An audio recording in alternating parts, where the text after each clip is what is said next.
Olá pessoal, tudo bem?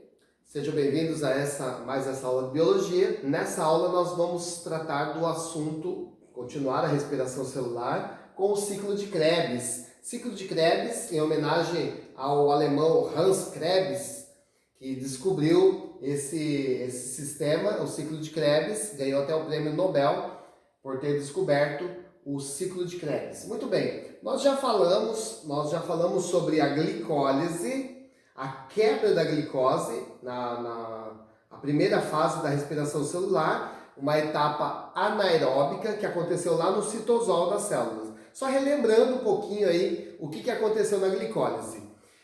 O processo começou com a glicose contendo 6 carbonos. Para quebrar a glicose, foi necessário utilizar aí como empréstimo 2 ATPs. Esses 2 ATPs, eles foram usados para quebrar a glicose ao meio. Quando quebrou a glicose, formou então 2 piruvatos, contendo 3 carbonos. Então vamos bem resumido aqui para ficar fácil para entender esse processo pedagógico. Então olha só, foi usado ali 2 ATPs para quebrar a glicose ao meio. Formaram-se então 2 piruvatos, contendo 3 carbonos. Nessa quebra, nessa oxidação que tem como objetivo, todo o objetivo da respiração celular é quebrar compostos orgânicos para liberar energia e produzir o ATP, que é a nossa moeda energética que nós vamos precisar para manter a respiração celular em perfeito funcionamento. Então, olha só, agora liberou energia. Quem aparece para capturar essa energia? O NAD+, que se transforma em NADH. Muito bem, quando terminou a glicólise, nós tivemos a produção de 4 ATPs. Muito bem, só que nós usamos como empréstimo, no início, 2 ATPs. Então, sobrou como saldo 2 ATPs. A glicólise não produz muito ATPs. Mas ela produz algo, ela fez alguma coisa muito importante, que foi a formação de um NADH. Então, formou aí um NADH, e esse NADH, ele vai ser usado lá no final da última etapa, que é a cadeia respiratória. Muito bem, na verdade assim, formaram-se 2 NADHs. Por quê? Eu tenho 2 piruvatos. Foi quebrado ali em 2, foi formado 2 piruvatos, contendo 3 carbonos. Então, formaram-se 2 NADHs e 4 ATPs, mas nós tivemos que devolver 2. E aí, então, a glicólise, ela terminou com 2 NADHs e 2 ATPs. Muito bem. Agora, no final da glicólise, os 2 piruvatos, eles seguem em direção à matriz mitocondrial. A primeira etapa aconteceu lá no citosol. Na matriz mitocondrial, quando o piruvato ele está seguindo para entrar dentro da próxima reação, que é o ciclo de Krebs, acontece um processo de descarboxilação. O que é descarboxilação? A liberação de um gás carbônico. Como que ele vai sair? Na forma de CO2. Um carbono, ele vai sair de dentro dos pulmões, que é a quebra do alimento que nós comemos, do carboidrato que nós comemos, do açúcar que nós ingerimos, vai sair dos nossos pulmões na forma de CO2. Ok? Então, esse CO2, houve-se uma descarboxilação. Essa descarboxilação vai liberar energia. Quem vai aparecer para capturar energia? O NAD+, que vai se transformar em NADH. Então, olha só que legal. Houve-se, então, a liberação de um NADH. Olha, foi a liberação de um NADH, formação de um NADH, porque houve-se uma descarboxilação, houve uma perda de carbono. Ok? Perdeu o carbono, formou um novo produto, que é o acetil. O acetil contendo agora 2 carbonos. O acetil ele segue em direção à matriz mitocondrial. Só que quando ele está seguindo em direção à matriz mitocondrial, ele encontra-se com uma coenzima. Essa coenzima é chamada coenzima A. A coenzima A ela é formada a partir das vitaminas do complexo B, principalmente a vitamina B5. Essa vitamina B5 do complexo B, ela vai formar aí essa coenzima A. Essa coenzima, como todas as enzimas, elas são catalisadoras das reações químicas. Então essa coenzima ela vai dar um empurrãozinho a mais.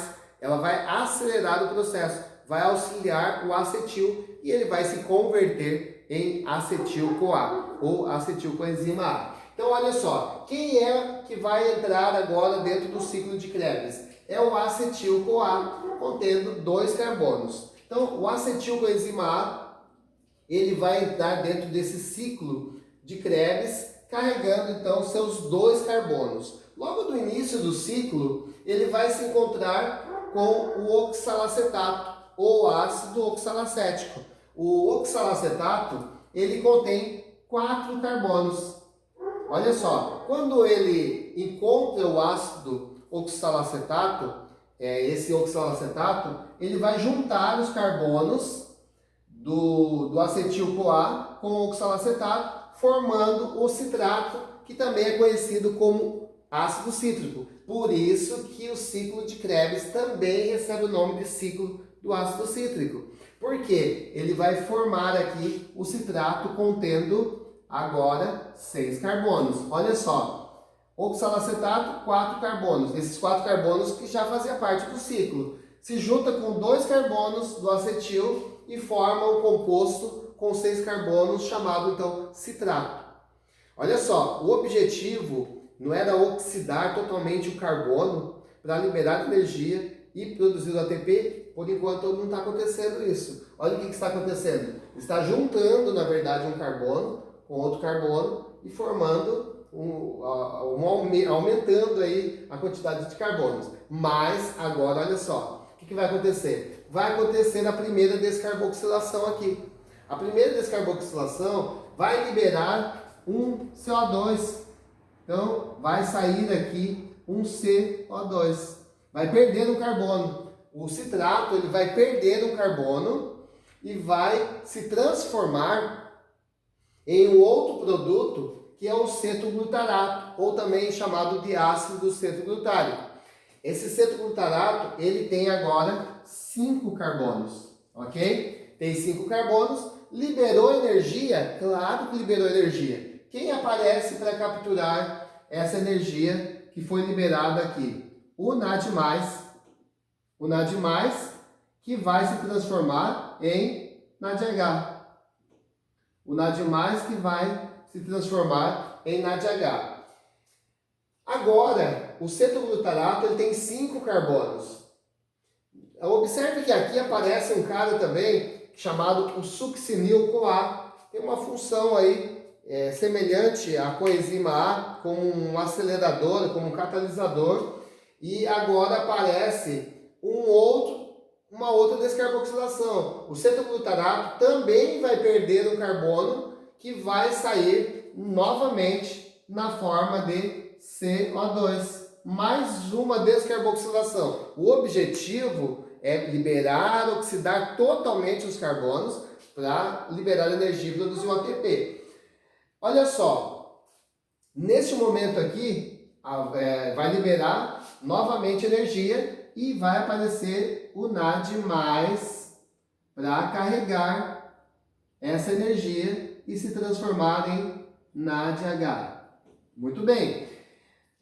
Do succinato, o succinato agora ele tem 4 carbonos. Observe aqui que o succinato ele tem 4 carbonos, mas as reações não terminaram, mas os carbonos já foram totalmente quebrados. Ou seja, aquele carbono do miojo que você comeu, do pão que você comeu, do açúcar, daquele suco contendo açúcar, todos esses carbonos foram totalmente oxidados aqui. Todos eles foram liberados, saíram na forma de CO2.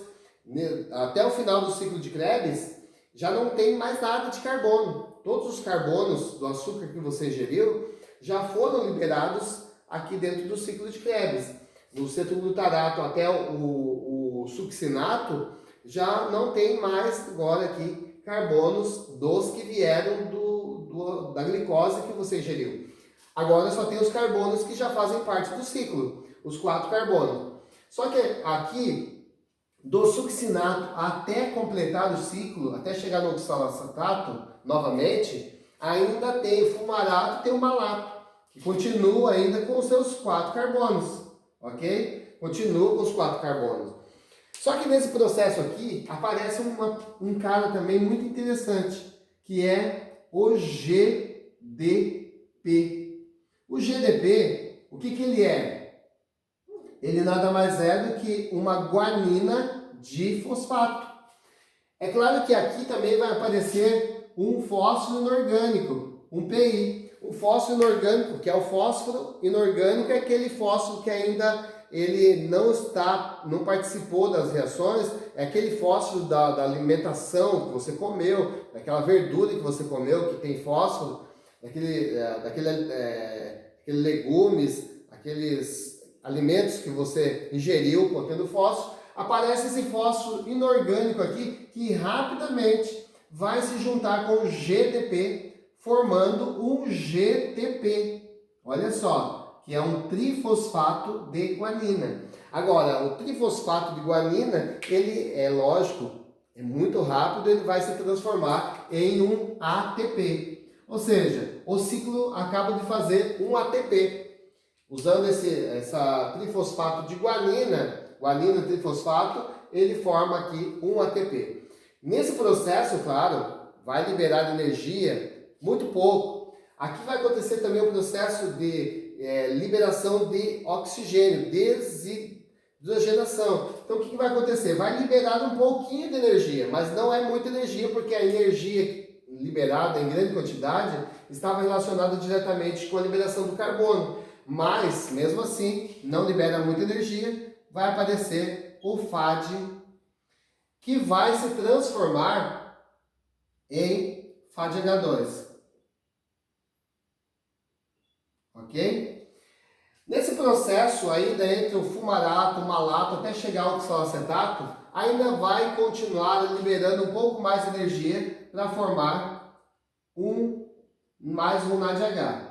Ok? Um NAD+, e formar mais um NADH, e aí, então, termina o ciclo de Krebs.